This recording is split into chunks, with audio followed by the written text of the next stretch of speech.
그 어제부터 오늘까지 정치권에 좀 화제가 되는 것이 바로 열린민주당의 최강욱 대표가요, 문재인 대통령으로부터 당대표 취임 축하 전화를 받았다면서 내용을 공개했는데, 내용 보셨죠? 네.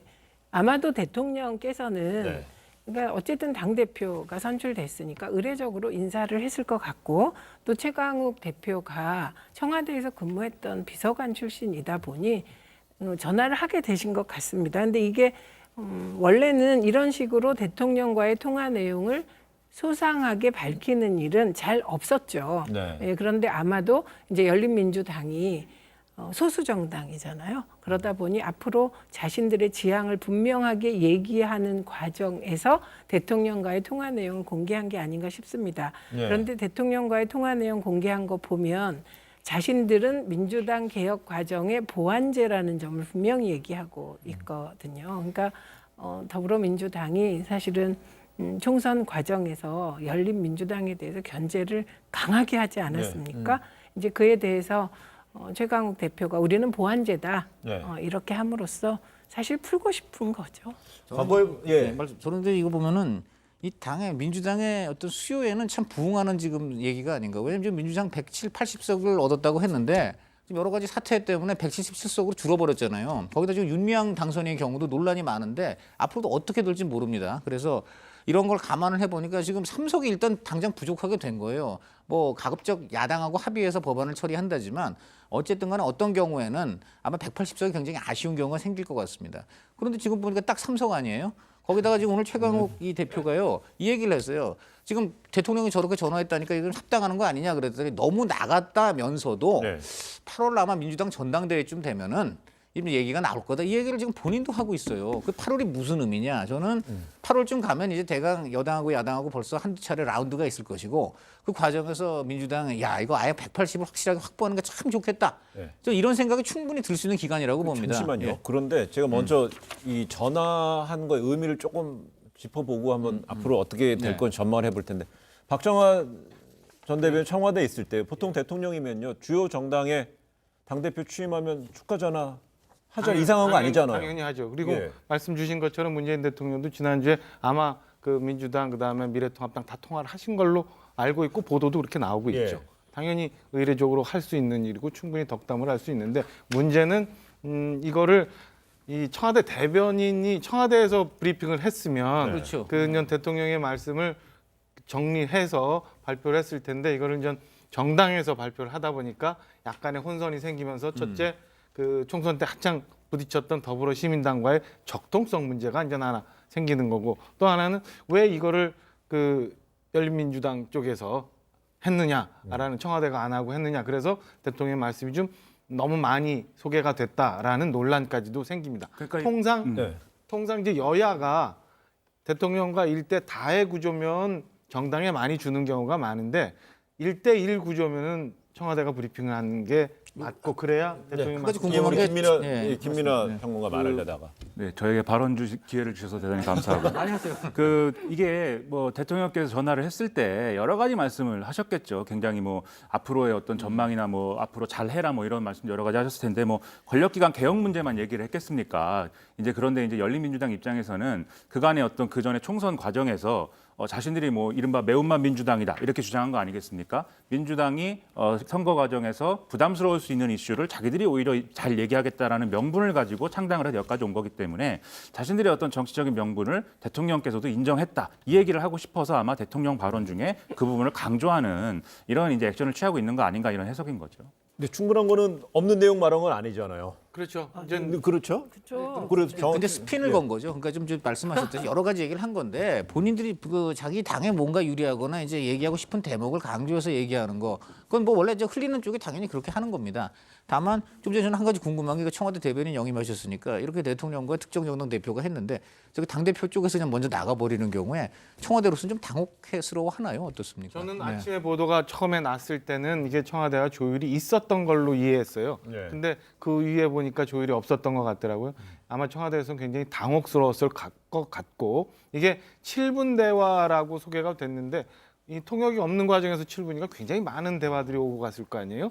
그거를 취사 선택해서 당에서 발표를 하다 보니까 이런 오해가 생길 수 있던 거 아닌가 싶습니다. 청와대에서 네. 정상 간의 대화를 하면은 그 정상 간의 대화는 뭐 영어 써서 죄송한데 워드 바이 워드라고 하죠. 이게 단어 하나하나 다 양국 간에 맞춰보고 난 다음에 발표를 하거든요. 아마 그런 과정이 없이 나와서 청와대도 조금 내심 불편할 수 있을 거라고 별로 안 추정됩니다. 그럴 거예요. 예. 왜 안 그럴 예. 거냐면 이번에 공개한 내용에 대해서 불편할 사람이 별로 없는 내용이죠. 예를 들면 민주당이 불편한 얘기를 했다거나 뭐 더불어시민당이 그렇다거나 그런 얘기가 없고 네. 그러니까 메시지는 하나예요. 그 매운 민주당으로서 개혁 과제를 아주 충실하게 자기들이 의제를 만들겠다는 거고 그래서 민주당은 경제 분야 뭐 경제 살리기 쪽 우리는 개혁을 책임지겠다는 것이고 네. 그리고 보완제 역할을 하겠다는 걸 사실 분명히 메시지를 냈기 이걸 때문에 보면은 저는 그래서 별로 민주당이, 불쾌한 사람이 없을 거예요. 그 얘기를 하시니까 역시 그 민주당이 선거 전에 뭐 이 당은 우리 당과 무관하다.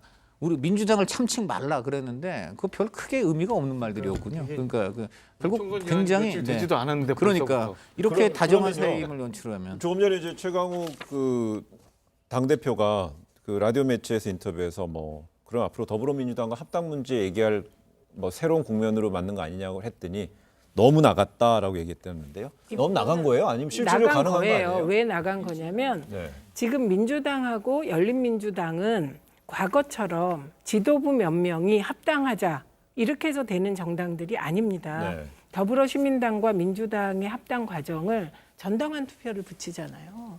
그런 것과 마찬가지로 열린민주당과 합당하게 되면 그게 개별 입당할 리는 없는 거 아닙니까? 절차상.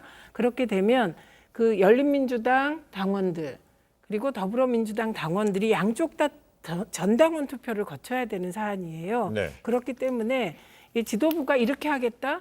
뭐 그런 얘기를 할 수 있는 그런 구조가 아니라는 점 말씀드립니다. 그래서요. 이제 저희가 이제 앞으로 그럼 열린민주당의 어떤 역할에 대해서 21대 국회 역할에 대해서 대통령이 이렇게 얘기했다고 그러지 않습니까?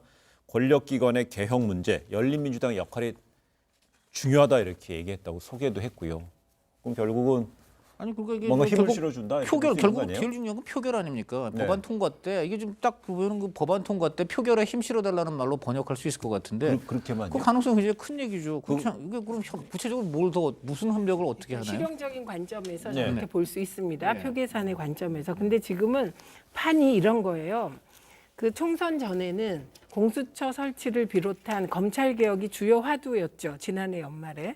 그런데 총선 때 코로나19가 터지면서 사실 국민들이 원하는 건 이제 검찰 개혁이 중심에 서서 나라가 운영되는 게 아니에요. 코로나19와 관련하여 경제 문제를 해결하는 게 여당에게 준 국민의 과제 아닙니까? 그러면 더불어민주당은 이 검찰 개혁과 관련하여 과거와 같은 분명하고 선명한 태도로 임할 수가 없는 상태라고 봅니다. 네. 그렇기 때문에 검찰 개혁에 대해서 지금 여당 쪽에서 누군가 비중 있는 분이 발언한 얘기가 나온 게 있습니까? 제일 확실하게 나온 거는 바로 없습니다. 최강욱 대표가 그랬죠. 그러니까 세상이 바뀐 걸 알려주겠다. 네, 그러니까 얘기. 그것은 변화된 정치 환경, 대한민국 환경을 반영한 각 정당들의 반응이거든요. 네. 그런데 그럼 이 대목에서 그럼 검찰 개혁을 끝낼 거냐? 그거 아니잖아요. 공수처도 설치해야 되고 여러 개 해야 되는데 실용적으로는 그런 의미일 수 있겠지만 대통령 스타일로 볼 땐 그런 실용적인 얘기를 당대표와 나눌 거라고는 보이지 않고 그러니까 검찰 개혁 의제를 어딘가에서는 계속 끌고 나가줘야 되는데 네. 그 대목에서 최강욱 그 당선자는 청와대 비서관이었고 조국 전 수석과 같이 그 보조를 맞춰온 분이잖아요. 그러니까 검찰 개혁 의제를 계속해서 이끌어 달라는 그런 큰 틀의 의미였을 겁니다. 그래요. 그런 면에서는 저는 좀 다 정상으로 돌아왔으면 좋겠다는 생각이 들어요. 일부에서 이미 준연동형 비례제에 대해서 좀 문제를 얘기하고 있는 지금 말씀하신 것처럼 검찰 개혁 문제를 민주당에서 얘기 못 하니까 열린민주당에서 얘기해 줬으면 좋겠다라고 얘기했는데 사실은 초록은 동색이고 뿌리가 비슷하잖아. 여기 원안으로 돌려놓고 딴 당 얘기할게. 미래통합당도 그렇고 미래한국당도 그렇고 서로 뭐 합친이 많이 뭐 이런 얘기하는데 국민들은 다 한 당이라고 생각하고 총선에 투표에 임했단 말이에요. 이것도 합쳐놓고 정상으로 돌려놓고 각 당이 국민들한테 얘기하는 거에 대해서 앞으로 국민들로부터 심판받고 평가받으면 되지. 우리가 얘기하기 불편하니까 뭐 약간의 좀 다른 당에서 얘기하게 만들고 뭐 이렇게 어젠다 세팅을 해 나가는 거는 저는 정상이 아니라고 보여져서 부분에- 여당도 그렇고 야당도 그렇고 정상으로 돌려놓고 난 다음에 국민들로부터 평가받아라라는 얘기를 하고 싶어요. 저도 동의하는 바인 게 애초에 열린민주당이 뭐 매운맛 민주당을 얘기하긴 했지만 처음에 창당 의도를 자기들이 설명할 때는 분명히 연동형 비례대표제가 있고 그것에 의해서 비례정당이라든지 이런 논의가 과정이 이루어지고 있는데 더불어시민당이 당시에 이제 상징했던 이제 비례대표와 관련해서 여러 당들의 어떤 연대를 이루는 방식에 반대하기 때문에 그렇기 때문에 창당한다는 명분을 또 얘기한 바도 있거든요. 그런 연장선상에서 여기까지 온 것이기 때문에 말씀하신 대로 뭐 초록이 동색이다 이렇게 말할 수 있는 부분이 있어서 이제는 이제 합당의 과정으로 가야 되는데 말씀하신 뭐 절차적 문제는 있겠지만 명분상으로는 말씀하신 대로 이제 합당을 해서 원래 이제 연동형 비례대표제 때문에 발생한 어떤 왜곡이나 이런 것들이 정리가 돼야 되는 시점이다 이렇게 생각이 됩니다. 저는 한 가지만 근데 말씀드리고 싶은 것은 조금 이 부분은 저는 아까 최민희 의원님 말씀하셨는데 저는 합당에서 아까 말한 그 절차적인 문제도 있지만 당의 성격은 조금 봐야 된다고 봐요. 왜냐하면 지금 저는 더불어민주당이 총선 과정에서 조국 문제하고는 거리를 분명히 뒀다고 생각합니다. 그래서 그것 때문에 그래도 또 더 많은 표를 얻지 않았나 저는 그런 측면을 좀 왜냐하면 제가 실제로 그 수도권의 한 의원한테 들었는데 그 의원이 그러더라고요. 저 선거 때 힘들었다. 아유, 잘 당선됐는데 왜 힘들었냐 그랬더니 아니 사실 사람들이 야당이 하도 한심하니까 너네 당 찍어주긴 찍어주는데 조국 사태는 정말 난 생각이 달라. 이런 분들이 굉장히 많았대요. 그래서 자기도 굉장히 그 부분에 대해서는 그 조국 사태에 대해서 굉장히 생각을 좀 다시 해보게 됐다고 합니다. 자 그런 당과 그다음에 어쨌든 간에 조국 지키기를 공공연하게 이제 그 내세우면서 어쨌든 표를 모은 당이 물론 그 뿌리가 같다고 해서 과연 그 합치는 것이 또 옳으냐 저는 이건 다시 한번 봐야 된다고 봅니다. 그래요. 네. 정상적이다, 비정상적이다라는 말을 연동형 비례대표제를 놓고 했을 때는 수용이 가능한 것 같아요. 그런데 지금 말씀한 문제라든지 그리고 당원 구조라든지 이런 걸 생각하면 또 이게 비정상이다 이렇게 말하기는 어려운. 그래서 당이 하나 합당하는 과정은 굉장히 어려운데 더불어시민당과 민주당의 합당은 비교적 간단할 수 있는 사안이죠. 네. 그런데 열린민주당과 민주당의 합당은 그것보다는 더 어려울 수밖에 없다. 그런데 잠시 전에 말씀하신 조국 국면에 대한 판단은 아마도 그분은 수도권의 험지 그런 곳일 겁니다. 왜냐하면 수도권 다른 지역, 예를 들면 안산이라든가 우리 고향 이런 지역에서는 사실 이슈가 전혀 안 됐거든요. 알겠습니다. 그 지역별 특성에 따라서도 반대로 그 험지에서 다를 수 승리했기 있었다. 때문에 민주당의 위상이 더 높아진 것입니다. 그것을 민주당은 분명히 알고 민심을 반영해야 됩니다. 그래요. 민주당과 더불어민주당과 더불어시민당의 합당 부분은 어차피 애초에 공표된 대로 뭐 위례 비상 정당이었기 때문에 가능하지만 그 열린민주당하고 더불어민주당은 선거 이른바 캠페인에 대해서 총선 캠페인에서 또 달리 목소리를 낸 부분이 있었기 때문에 합당을 하더라도 뭔가 절차적으로 좀 더 촘촘하게 이루어져야 된다 이런 얘기예요. 말씀이세요. 시간도 더 걸린다는 얘기고요.